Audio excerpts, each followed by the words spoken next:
Mr. Mocsin. Welcome. Welcome to the interview. Now, could you please introduce yourself and the work that you're currently working on? I am Danilo Mocsin, the founding chair of the Kutawato Greenland Initiatives Incorporated, or KGI. KGI is a non-government organization with office address at Cotabato City that promotes the welfare of the marginalized sectors such as farmers, fisher folks, and urban poors. We are also engaging the youth to be the prime movers in community development initiatives, as well as helping other vulnerable youth, especially the out-of-school youth who are deprived to access education, health, and social services. Thank you, sir. Now, if you could you explain to us how you first got to know HWPL and the chairman of HWPL? I was amazed with Chairman Lee's effort to bring all together the religious leaders, government officials, and MILF top leaders in finding ways for a genuine solution to attain peace in Mindanao. With that, I became interested and told myself that I will be given a chance to support Chairman Lee peace initiatives in Mindanao and the whole world. I will be honored to take that challenge. Thank you, Mr. Mocsin. For our audience, if you could explain a little bit about conflict of Mindanao and what is MILF and how has this conflict affected the lives of people living in Mindanao? With regards to the conflict in Mindanao, it started way back 40 years. It happens that the Moro people is the minoritized in Philippines. We are in the southern Mindanao, and then we suffered a lot of conflict because of the prolonged conflict of the Moro and the Christians in southern Mindanao. Moro people are being the victims of this wars. The Moro should have organized their group for their independence in southern Mindanao. So the MILF was created. So now we are very lucky that the MILF and the government of the Philippines have signed their peace agreement. The comprehensive agreement for the Bangsamoro was signed March 2014. Then the civilian-based peace covenant between the HWPL, the political leaders, and the religious leaders in Mindanao was signed on January 2014. Thank you, Mr. Mocsin. You have just mentioned about a civil peace agreement that was made in January 24th, 2014. Now, would you say that this peace agreement has influenced somewhat bringing peace to the Mindanao? Yes, definitely true. The peace agreement will not be sustained without the participation of the external group, particularly the international group, initiating peace, like the HWPL. More peace initiative done by HWPL will ensure the sustainability of peace worldwide. Thank you, Mr. Mocsin. Now, it seems like it's very significant work that HWPL has done in the Mindanao Island. Now, how is the reputation of Chairman Lee of HWPL to the people of Mindanao? I think HWPL and Chairman Lee established a good rapport with the people in Mindanao and Cotabato City. So we are very glad that we had a chance to work with them and to raise advocacy related to HWPL goals. Over the years of hard work, the HWPL and Chairman Lee have reached not just civil society organizations, but institutions, private and public sectors, and even influential people in the country, especially in Mindanao and Cotabato City. As a proof, we are moving towards spreading the peace in the community. Thank you. Now, Mr. Mocsin, we've heard that you have a first-hand experience with the conflict that has happened in Mindanao. Could you please explain to us a little bit about what it was like to experience that in your life? In my homeland, in my place where I born, this is one of the most conflict-affected of the civil war between the Ilaga and the Moro people. This war was brought by the misunderstanding of the religious beliefs among the Muslims and the Christians that lead to the chaos in our homeland. We are in the center of the conflict. The military bombarded that place, and then the MILF counterattack. They used their guns to defend themselves. So I observed when you are in the battlefield, you see the tremendous, then the sounds of the 155 mortars being thrown maybe 100 meters away from us. So the very problem with this is during this kind of war between the MILF and then the government, the civilian was mostly affected. And then they are the one being the collateral in this kind of conflict. So this is one of the experience that I cannot forget. Thank you, Mr. Mocsin, for sharing your experience. Now, having that experience, and when you saw the picture of with the chairman of HWPL and also the bishop of the church and the governor of the Magindanao holding hands together, when you saw that picture, what was it like for you? When I see the pictures of holding hands with Chairman Lee and the governor of the Magindanao, Honorable Toto Mangodadato, and then the bishop at the other hand, Father Cardinal Kapalya. So I see that if the Muslims, the Christians, and all other religious groups will come together for a common good, there is no war in Mindanao. So with the help of Chairman Lee, bringing together these political people in the religious, I am very happy that somehow maybe peace will be achieved in Mindanao. Thank you, Mr. Mocsin. Now, from third-party point of view, holding hands between two parties does not seem quite new, but I think it would have been approached differently for the people who have experienced the conflict on the first hand. What did it mean to you? And also, is this something that has happened before also, or is it something it's a first time happening? Definitely that is new to Mindanao. Like I say before, Muslims and Christians are not good each other for more than 4 decades. So with that kind of peace initiatives by the Chairman Lee, people in the community can now understand that when the top leaders will be united, why is it the community cannot be united? Now, Mr. Mocsin, how is the atmosphere different after the Civil Peace Agreement and government and MILF CAB? So there's a lot of changes here in Mindanao. Before, every month there is a conflict between the MILF and the government. They fight each other. And then when the peace agreement was signed, the military of the government troops and the MILF was now in the table.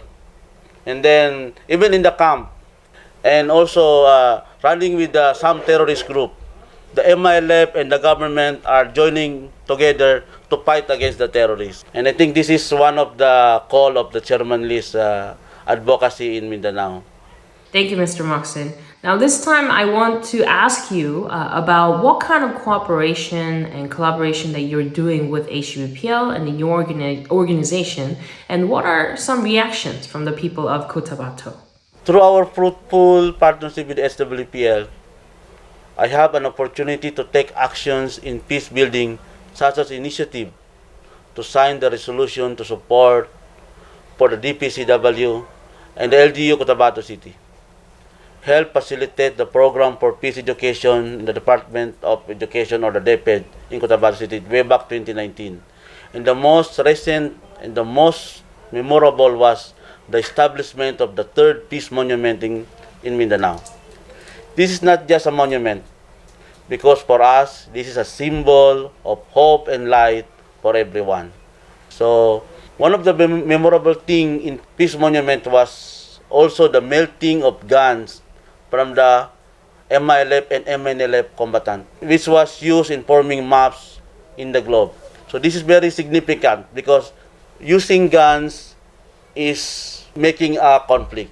If you melt the gun, that being the source of conflict, it becomes the society to be a peaceful one. Through this peace monument, they were able to unite. Thank you, Mr. Mocsin. Now, next question is also something that I'm very curious about, and we would like to hear a little bit more about the event where there was a gun melting from the MILF. Could you please explain to us a little bit more about this event? What happened is when HWPL and KGI agreed to put the third peace monument in Cotabato City. I talked with different groups, different people, and also the MILF combatants. Then it come to one of the MILF combatants who used to live here and also part of the decommissioning in MILF. He suggests that he is willing to give his weapon in the name of peace. That weapon is the RPG-2. RPG-2 is called it a rocket-propelled grenade by the MILF. This RPG is used to destroy the tank of the military. So he give us that weapon, and then as a process of melting it, we show it to the people. This is how the weapons of the MILF being melted. And I think it is very important because in the decommissioning, what the MILF and the government do is just the weapon that being surrendered by the MILF was just put in the area where it is beyond use. But for the HWPL and KGI initiatives, we ensure that the weapons being surrendered must be melted and used in something that very useful in the community. And this is how the globe in the Peace Monument was made. So it is very historical, this third Peace Monument in here in the place where there is a conflict in Cotabato City. What we did is in the uppermost of the Peace Monument, we put a globe. And that globe there is a map there, map of the Philippines and Korean Peninsula. So it was made of melted weapon. Why we put Korean Peninsula? Because we are also wishing for the reunification of the North and South Korea. See, and also the Philippines is doing that. So for me, this is one way of asking, hopefully, that the Korean people can be reunited. Thank you, Mr. Mocsin. Hearing that what has happened after melting the gun and seeing what the outcome is for the beneficial for the civil society, I think this was very, very significant. Thank you once again. Now, we would like to take you back to 2017 and 18 when you participated in the World Peace Summit in South Korea. Now, what motivated you to go to this event, and what was the most memorable scenery that you remember? Yes, I was able to attend and witness the WARP Summit for 2 consecutive years. That is 2017 and 2018 in South Korea. One is in Seoul and the other in Incheon. I never thought to be invited to this kind of prestigious worldwide event. It was my first time to meet different leaders from around the world. And what brought me more interest in meeting different world leaders, sharing each other's achievement and brilliant ideas to support the youth, particularly the welfare of the vulnerable youth. So for me, I am very lucky that I was able to witness the WARP Summit for 2 consecutive years. Now, Mr. Mocsin, what do you think the driving force of this organization is and for them to work such in a global scale? As an NGO, we are the third pillar of the society. First pillar is the government. Second pillar is the business sector or the private sector. And we are in the third pillar of society, which we call it civil society organizations. So for me is if these CSO, civil society organizations will work in the name of peace, and I considered HWPL is one of that pillars that can able to bring together different groups, different leaders, different political leaders. More civil society organizations will work together. And I see HWPL initiatives to bring together the different NGOs, different civil society organizations, the women's, the youth organizations. Having said that, it is possible to have that world peace. Thank you, Mr. Mocsin. Now, it feels like HWPL is a quite unique NGO working for peace in the matter that they do not just tackle a simple issue, but they tackle fundamental level. For example, education, law, religious dialogues. Now, from your perspective, what do you think the driving force of Chairman Lee to run such an organization? I really admire him because at the age of 84, he can even visit southern Philippines, which is Mindanao, to bring together the people of Mindanao, and then coming up with peace monument, peace covenant. They always reminding the youth that they will be the hope of Mindanao. Mr. Mocsin, I'm not sure if you have heard about this, but some of the people who approach the work of HWPL mentions about this. The fact that Chairman Lee is a leader of a church in Korea, and some see this church as a cult. And therefore, they make an allegation that HWPL is used to be a cover-up organization for his church to gather more people. Now, what do you think about this issue?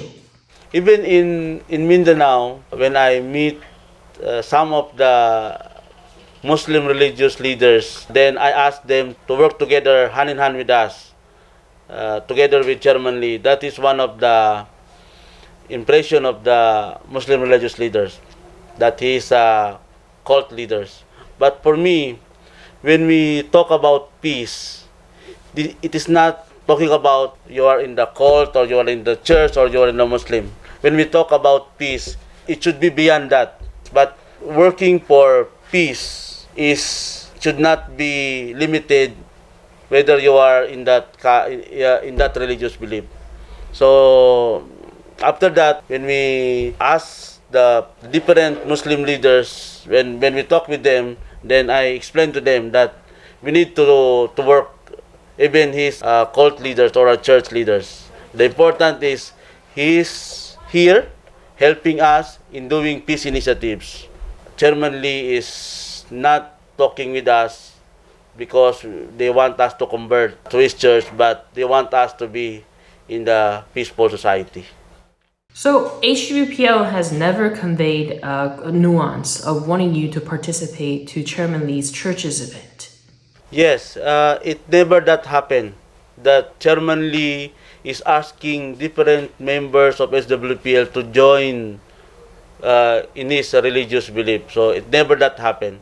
Sir, when you first heard about this allegation and Chairman Lee's religion, now what was on your thoughts? Did you make any research about it, or did you ask any questions? What did you think about it? Yes, I did some research on him about his work in the church. But what I see to him is his experience in the Korean War. And then after the Korean War, he invested many programs, initiatives in working together for peace. So that is how I didn't very much interested on his religious belief, but on his experience in the war, and then after the war, what is he did. Thank you, Mr. Mocsin, for your sincere answers. Now, I do understand that not everyone can be on the same page, even when it's about a good thing, but it's quite regretful to hear that it's also happening the same way when it comes to peace. But I truly hope that even your heart, the sincerity, can touch people who are listening, at least those audience of us today. After working with HWPL, has your thought on peace changed before and after? Yes, true. It's a good opportunity for us to think of how peace is doing in Mindanao and how is peace doing in other country. So very nice that I myself as a KGI leader, one of the leader in Cotabato City, I am always observing what Chairman Lee is doing. It's good that I met him, even though we didn't we never talked with him, but the way he speak in the people, I see his noble goal to bring together in the name of peace. Thank you, Mr. Mocsin. Now, this is our last question, but when it comes to achieving peace, what do you think needs to be more improved or implemented, and what do you think the biggest obstacle would be in terms of achieving peace? For me, I will always believe in world peace. People may say it's impossible, but my vision and motivation to work world peace will never be diminished. Yes, it is tough because there are a lot of factors that maybe affect peace building. It can be religion, beliefs, race, gender, and status, but for me, the most challenging is lack of knowledge on what is peace and how to achieve it. It will take time to teach the people in the word peace, but nothing is impossible. With HWPL, we can work to educate the people, build a foundation, and later teach everyone the word peace is possible. Thank you, Mr. Mocsin, for your hopeful messages. And seeing that atmosphere in Mindanao after such a long conflict, really, even for me, it was very inspiring. And I hope our audience has received a lot of hope for the world peace that will soon come to our reality. Thank you once again for all of your answers, and thank you for being with us today. Thank you.